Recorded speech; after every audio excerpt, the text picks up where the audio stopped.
Waalaikumsalam warahmatullahi wabarakatuh. Waalaikumsalam warahmatullahi wabarakatuh. Ada yang baru masuk, ya. Assalamualaikum warahmatullahi wabarakatuh. Selamat pagi semuanya. Salam kenal. Kalian pertama kali lihat saya ya? Iya, Bu. Nah, kita hari ini akan membahas sebelumnya. Mudah-mudahan pada hari ini kalian dalam keadaan sehat walafiat ya. Kita akan membahas agak to the point karena kita dibatasi oleh durasi. Kita akan membahas keseimbangan pasar dua macam barang. Tapi sebelumnya saya akan review dulu keseimbangan pasar satu macam barang. Kalian masih ingat dengan keseimbangan pasar? Udah pernah dapat materinya dulu? Dapat. Udah dapat ya? Keseimbangan pasar satu macam barang dan pengaruhnya terhadap pajak udah dapat? Pajak, subsidi dapat nggak? Sudah, tapi Lupa. Udah dapat tapi lupa. Oke, nggak apa-apa. Kita review dulu nanti ya untuk keseimbangan pasar satu macam barangnya. Jadi pada saat kalian di semester 1, kalian mempelajari keseimbangan pasar satu macam barang. Karena fungsinya hanya satu pasang, yaitu QD sama dengan QS. QD-nya adalah fungsi permintaan dan QS adalah fungsi penawaran. Kalau pada fungsi Q, tapi kalau pada fungsi P, berarti PD sama dengan PS. Nah, kenapa sih ada keseimbangan pasar dua macam barang? Karena pada keseimbangan satu macam barang, faktanya dalam kenyataan adalah kita analogikan begini. Jika ada permintaan terhadap suatu barang, misalkan ayam, kemudian ada penawaran terhadap ayam tersebut. Nah, bagaimana jika ayam itu langka? Apa yang terjadi? Apakah tidak ada permintaan dan penawaran? Tidak mungkin kan? Jadi perilaku konsumen pada fungsi permintaan dan penawaran dalam satu macam produk itu diasumsikan bahwa faktor lain tidak berpengaruh atau ceteris paribus. Padahal faktanya pada keseimbangan itu juga terjadi pengaruh-pengaruh dari faktor lain, faktor harga barang lain. Dan ini memenuhi fungsi hubungan substitusi dan komplementer. Contoh, jadi supaya lebih mudah dicerna. Ketika ayam itu langka, apakah orang berhenti makan? Tidak kan? Pasti ada barang pengganti, ya enggak? Ayam bisa diganti sama ikan, bisa diganti sama daging. Kemudian, bagaimana kalau memenuhi barang komplementer atau lengkap? Nah, kalau dia memiliki fungsi sebagai bahan komplementer atau produk komplementer atau pelengkap, contohnya adalah gula dengan teh, kopi dengan gula, atau kopi dengan susu, ya kan? Sampai sini bisa dipahami. Jadi, jika terjadi kelangkaan, ada barang-barang lain yang mempunyai hubungan fungsional. Apakah itu sebagai substitusi atau sebagai komplementer? Oke, sekarang kita masuk ke tahap review keseimbangan pasar. Masih di satu macam barang ya untuk reviewnya.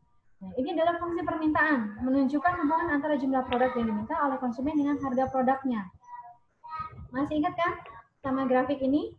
Ini adalah grafik apa? Fungsi permintaan. Jadi di sini ada QD, ya kan? Ini fungsi permintaan QD atau PD. Saya cari ininya mana nih? Fungsinya. Nah, kemudian untuk fungsi penawaran. Nah, ini ada fungsi QS. Nah, ini baru keluar anamutnya, tunggu sebentar ya. Ini adalah fungsi QS.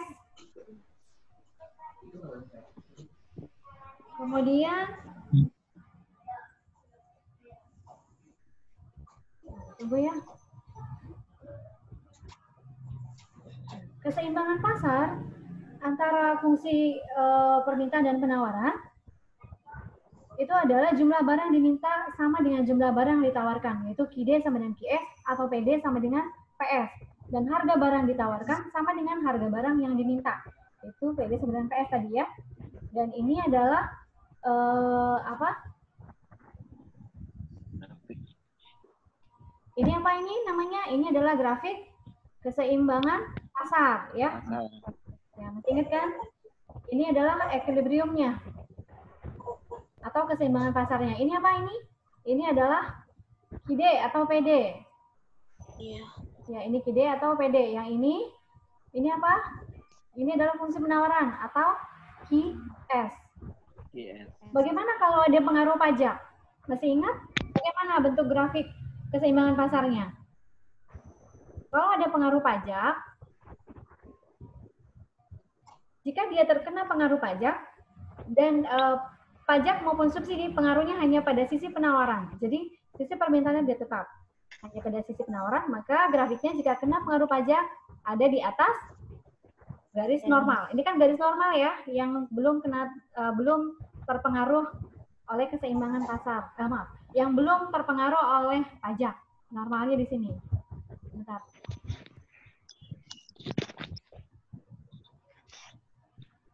Sebentar ya.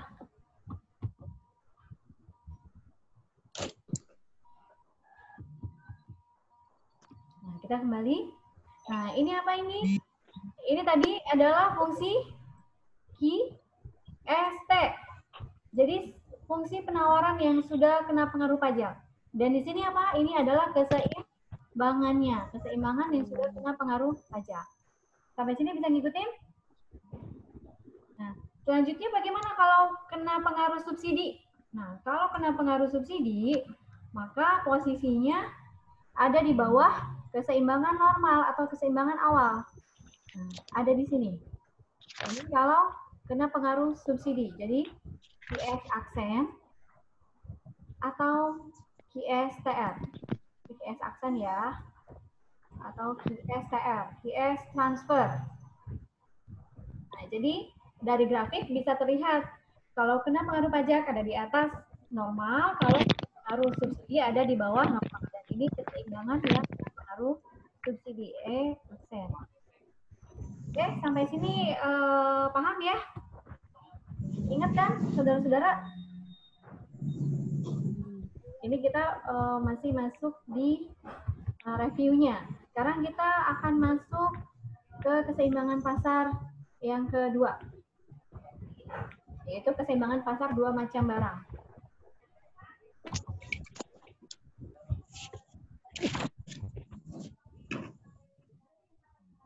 Tunggu ya, sebentar.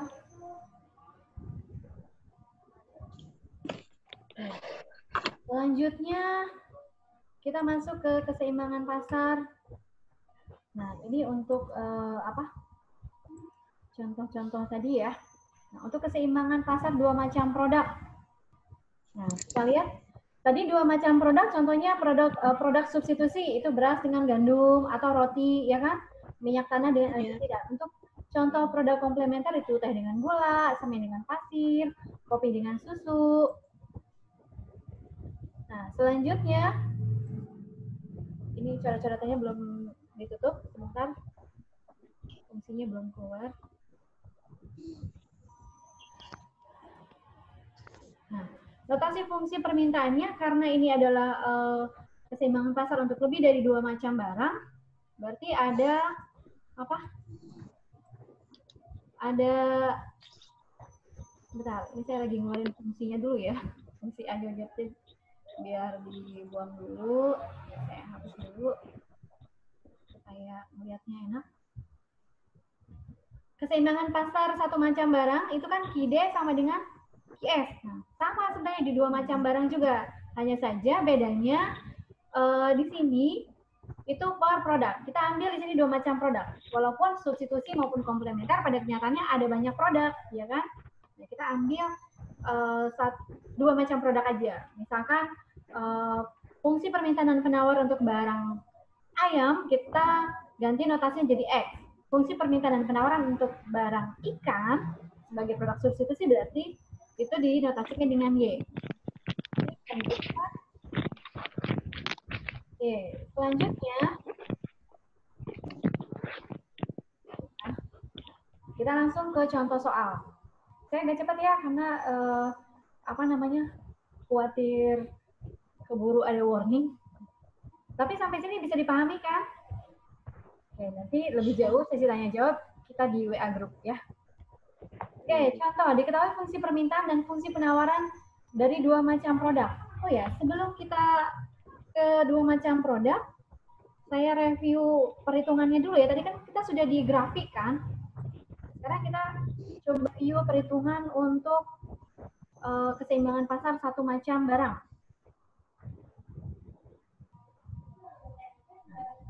Kita ambil contoh, misalkan diketahui PD sama dengan 10 min 2P. Dan bukan PD ya, ini karena fungsinya P, berarti di sini Q. QD, kemudian di sini QS. QS sama dengan min 6 plus 2P. Bagaimana keseimbangan pasarnya? Masih ingat? Ayo kita bareng-barang sambil nge-review. Equilibrium adalah QD sama dengan QS. Terus 10 min 2P min 2P min 6 min 2P. 6 Terus 2P min 2P min 2P sama dengan berapa? min 2P 6 min 10. min 10. Ya, jadi min 4P sama dengan berapa ini? 10 ya tadi ya. Min Jadi min 16. 16. Hasilnya berapa? 4. 4. 4. Oke. Kita sudah punya P nih. Sekarang kita substitusi ke salah satu. Mau ke QD atau ke QS? Kita substitusi ke D. Oke. Kita pilih QD ya. Salah satu aja. Sama aja kok nanti hasilnya. QD sama dengan 10 min 2P. Kita substitusi jadi sama dengan 10 dikurang 2 kali kali 4. 4. Oke. Jadi berapa? 2. Dikurang 8. Hasilnya 2. 2. Sekarang kita tes keseimbangan ini koordinatnya adalah Q-nya 2,4. Oke, sampai sini bisa ngikutin? Bisa, Bu. Sekarang kita buat asumsi grafik. Karena kita harus buat grafik, jadi kita harus membuat asumsinya dulu. Asumsi grafik.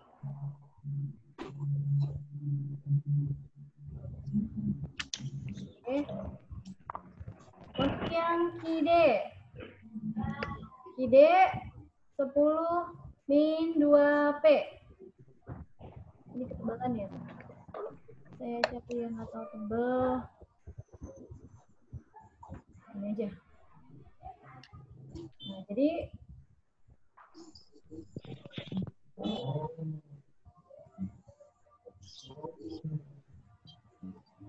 ini Q-nya, ini P.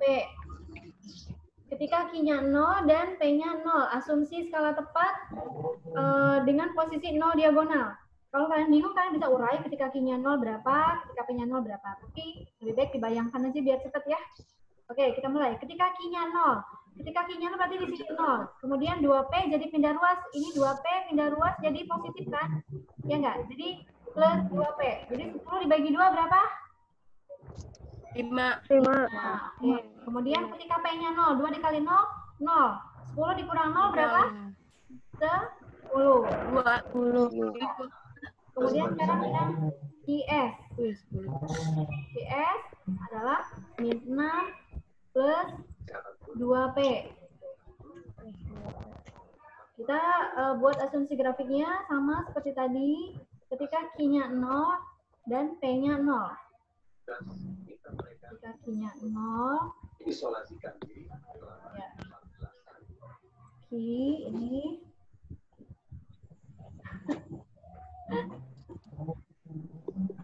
ini Q, ini P.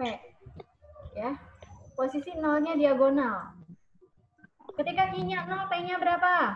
Berarti 2P positif pindah ruas jadi min 2P. Berarti min 6, min 2. Berapa itu? Min 6 dibagi min 2? Ya. 3. Ketika P-nya 0, 2 dikali 0, 0 ya, berarti min 0. ya. Sampai sini bisa ngikutin ya. Sekarang kita buat grafiknya. Kita buat grafik. Ini adalah fungsi Q, ini fungsi P. Pertama kita buat ide-nya dulu. Ketika Q-nya 0, ini kan Q-nya 0 ya. P-nya adalah 5, asumsi skala tepat. Di sini 5, kemudian Q-nya 10. Itu ada motor lewat ya. Ini adalah Q D, ya kan? Kemudian QS-nya ketika Q-nya 0, P-nya 3. Asumsi skala tepat. Jadinya min 6. Jadi, hubungkan. Ini adalah QS. Ini adalah keseimbangan pasarnya. Oke, sampai sini bisa ngikutin? Bisa. Oke, jadi ini keseimbangannya ya. Keseimbangan pasar pada koordinat berapa? Berapa koordinatnya? 2. Terus yang ini 4. 4. Sampai sini paham? Sekarang kita masuk Insya Allah, Bu. keseimbangan pasar 2 macam barang lagi.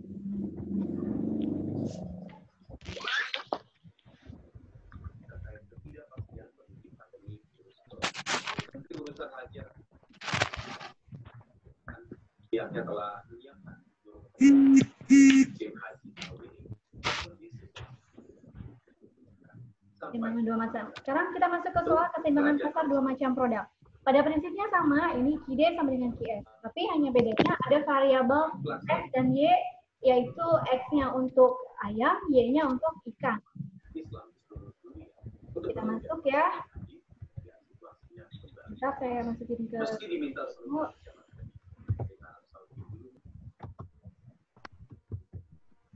Nah, untuk produknya untuk ayam, itu adalah fungsi permintaannya QDX 5 min 2PX plus PY, QSX-nya fungsi penawarannya min 5 plus 4PX min PY. Nah, untuk produk ikan, fungsi permintaannya QDY sama dengan 6 plus PX min PY, dan fungsi penawarannya QSY sama dengan min 4 min PX plus 3 PY.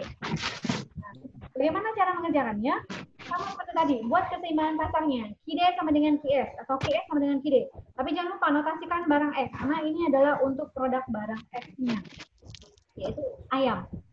Jadi min 5 plus 4PX min PY sama dengan 5 min 2PX plus PY. Lalu pisahkan yang ada variabelnya dengan yang tidak ada variabelnya. Nah, kita pisah, jadi lihat di ruas kanan, ini tuan rumah, ruas kiri, tuan rumahnya adalah 4PX. Ruas kanan, pindah ke ruas kiri. Negatif berubah jadi positif ya, plus 2PX. Kemudian ini min PY-nya dari ruas kirinya. Nah, ruas kanan pindah, jadi berubah tanda min PY. Kemudian ini 5 plus min 5 dari ruas kiri ke kanan jadi berubah tanda. Kalau pindah berubah tanda. Pindah ruas. Min 4PX plus 2PX jadi 6PX. Min PY berarti min 2PY. Akumulasi negatif. 5 ditambah 5 adalah 10. Ini adalah persamaan 1. Oke, bisa ngikutin? Jadi kita buat dulu keseimbangan pasar untuk barang X. Nah, jadi persamaan satunya. Sekarang kita masuk ke keseimbangan pasar barang Y. Ya. Min 4 min PX plus 3 PY sama dengan 6 plus PX min PY. Jadi kita pisahkan yang ada variabelnya dan tidak ada variabel. PX sama PY ini kan variabel kan untuk ayam dan ikan. Jadi min PX plus 3 PY plus PY. Jadi kalau dari ruas kiri pindah ke kanan berubah tanda, tidak sebaliknya. Jadi dapat min 2 PX plus 4 PY sama dengan 10. Maka dapat persamaan 2. Oke, bisa ngikutin kan? Bisa ya? Nah, selanjutnya, Bu ya, eliminasi. Nah, persamaan 1 dan 2 ini kita apain? Kita eliminasi. Nah, persamaan 1 dan 2. Jangan lupa disusun dulu ya, supaya PX-nya sejajar. Jadi kita mudah hitungnya. Posisi PX sama PY-nya. Jadi dicek dulu apa sejajar atau tidak. Nah, kemudian dikalikan dengan koefisien lawan faktornya. Kita mau eliminasi yang mana? Mau PX atau PY? Berarti kita kalikan dengan koefisien lawan faktor salah satunya. Di sini kita mau eliminasi si Y, berarti si PY ya.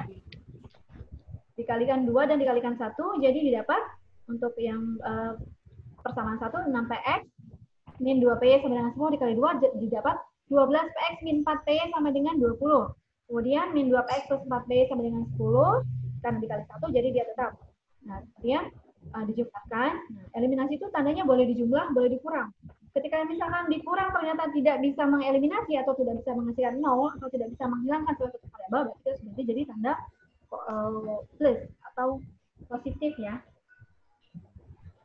Jadi didapat berapa? 12PX ditambah min 2PX adalah 10PX plus 0 sama dengan 30. Jadi PX-nya dapat 3. Dari mana 3? Dari mana? 10 dibagi 3. Ya, 30 dibagi 3. 30 dibagi 10. Selanjutnya kita udah dapat PX kan? Kita substitusi nilai PX tadi ke persamaan yang ada. Terserah mau persamaan 1 atau 2. Nah, kalau di sini persamaan 1 ya. Sampai X min 2PY sama dengan 10. Nah, kita substitusi, kita ganti nilainya jadi 3, PX-nya. Jadi 6 kali 3 kan 18, ya enggak? Kemudian pindah luas, ya. Di luas ini, jadi tetap yang ada variabel Y-nya. Min 2PY sama dengan 10 min 18. Jadi PY sama dengan 4. Dari mana 4? 10 dikurang 18 kan min 8, ya enggak? Min 8 dibagi 2, dibagi min 2, 4. Positif 4. Oke, 4. Positif ya. Kita sudah dapat PX dan PY. Sekarang, kita substitusikan PX dan PY ini ke fungsi permintaan dan penawaran.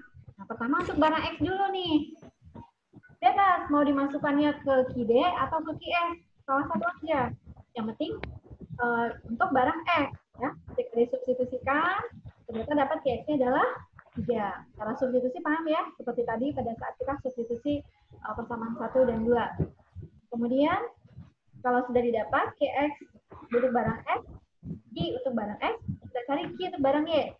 Nah, substitusi nilai PX dan P yang sudah didapat ke fungsi permintaan dan penawaran barang Y. Boleh pilih mau ke QD-nya atau ke QS-nya, salah satunya. Maka didapat Y nilainya 5. Ini paham? Mudah kan? Nah, untuk pengaruh pajak dan subsidi, karena tadi sudah, jadi tidak saya review lagi. Tapi nanti ada tugas yang harus kalian kerjakan berkelompok. Ya. Nah, tugasnya ada di slide 35 dan 36. Latihan soal. Nomor 3, ini ada dibagi A, B, dan C. Nah, ini berarti ada 3 soal. Jadi setiap kelompok ada 3 soal untuk nomor 3-nya saja ya. Jadi setiap kelompok nanti mengerjakan 1 soal saja. Jadi postingnya cukup 1. Ini soal untuk keseimbangan pasar 2 macam barang. 2. Untuk satu lagi yang slide 36, ini soal untuk keseimbangan pasar 1 macam barang. Oke? Nanti sesi tanya jawabnya bisa dilanjutkan di WA group dan jangan lupa absensinya diisi. Sampai ketemu pada pertemuan berikutnya dan waktu selanjutnya bisa dilakukan untuk mengerjakan soal. Oke, kita tutup sampai di sini. Terima kasih atas perhatiannya. Assalamualaikum warahmatullahi wabarakatuh. Waalaikumsalam warahmatullahi wabarakatuh.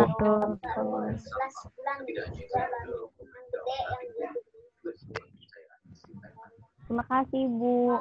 Ya, sama. Terima kasih, Bu. Terima kasih, Bu. Nanti materinya bisa saya naikkan juga ke YouTube untuk mempelajari ulang.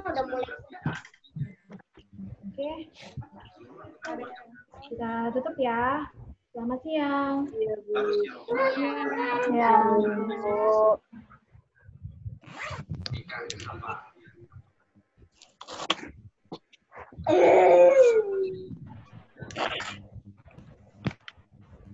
Siang.